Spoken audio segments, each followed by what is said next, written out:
बोल रहे हैं और आशुतोष जी ज्यादा डरे हुए हैं। जल्दी से चित्रा, अगर हम जल्दी में एक चीज पर देखिए, शहरी क्षेत्रों की उन्होंने बात की कि पोस्टल बैलेट जब खुलता है तो शहरी क्षेत्र के लोग, लेकिन यहाँ पर बिहार का अगर हम देखें तो 13 ही शहरी क्षेत्र हैं और 13 शहरी क्षेत्रों में से बहुत ज्यादा अगर इसको हम देखें तो ये नहीं माना जाना चाहिए कि यही शुरुआती रुझान आगे 12 बजे या उसके बाद भी इसी तरह से होते रहेंगे। लेकिन एग्जिट पोल ने जो बड़ा इशारा किया है उसके हिसाब से यही माना जा रहा है कि तेजस्वी की सरकार बन सकती है। हालांकि एनडीए भी हार मानने के लिए तैयार नहीं।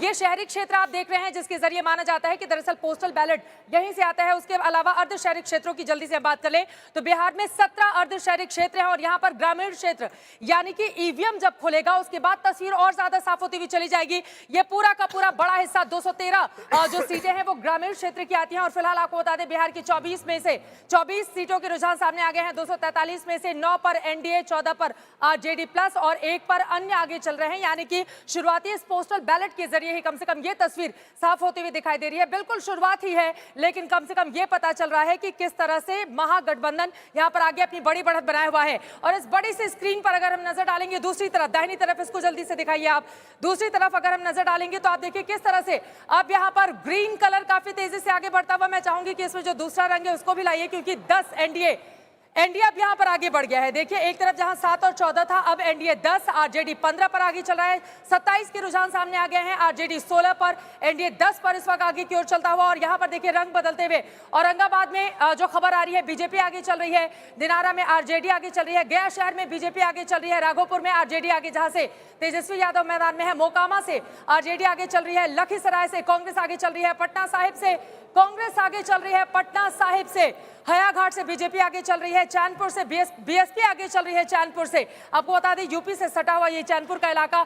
दूसरी तरफ चेरिया बरियारपुर से आरजेडी आगे, राजपुर से कांग्रेस आगे, झंझारपुर से बीजेपी आगे, बरबीघा से कांग्रेस आगे चल रही है, जहानाबाद से आरजेडी आगे, जहानाबाद में मजबूत भी है, वहां पर मुस्लिम वोटर बड़ी तादाद में है। तेघरा से सीपीआई आगे चल रही है, गोपालगंज से कांग्रेस आगे चल रही है। गोपालगंज आपको बता दें कि गोपालगंज जिले में लालू प्रसाद यादव जन्मे, राबड़ी देवी जन्मी, वहां से एक और मुख्यमंत्री रहे, तेजस्वी यादव का जन्म भी गोपालगंज में हुआ और वहां वो सीट गोपालगंज विधानसभा की कांग्रेस को दी गई है। गोपालगंज से कांग्रेस आगे चल रही है, हथुआ से जेडीयू आगे, हसनपुर आपको बता दें आरजेडी आगे। तेज प्रताप यादव की ये सीट है हसनपुर, पहले वो महुआ से थे, इस बार वो हसनपुर से हैं। हसनपुर में आरजेडी आगे चल रही है, बांकीपुर कांग्रेस आगे चल रही है। बांकीपुर आपको बता दें कि यहाँ पर पुष्पम प्रिया और नितिन नवीन फिलहाल 2 उम्मीदवार और तीसरी तरफ लव सिन्हा है जो कि बांकीपुर पटना जिले के पटना के अंदर आता है बांकीपुर। यहाँ से लव सिन्हा फिलहाल जो शुरुआती रुझान सामने आए हैं उसमें आगे चल रहे हैं। मधुबन से बीजेपी आगे चल रही है, सिकटा से सीपीआई एमएल आगे चल रही है, परसा से आरजेडी, मोतिहारी से आरजेडी आगे चल रही है।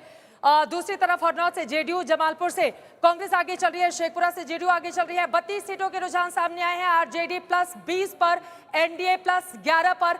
ये शुरुआती रुझान ही है लेकिन कम से कम अंजना और रोहित ये शुरुआती रुझान इस ओर इशारा करते हुए कि जैसा कि एग्जिट पोल रहा था उसी दिशा में अब धीरे धीरे करके ये तमाम आंकड़ा आगे की ओर बढ़ता हुआ दिखाई दे रहा है। और इन 32 रुझानों में आरजेडी 20 पर, एनडीए 11 पर है तो जेडीयू 4 पर और बीजेपी 7 पर है।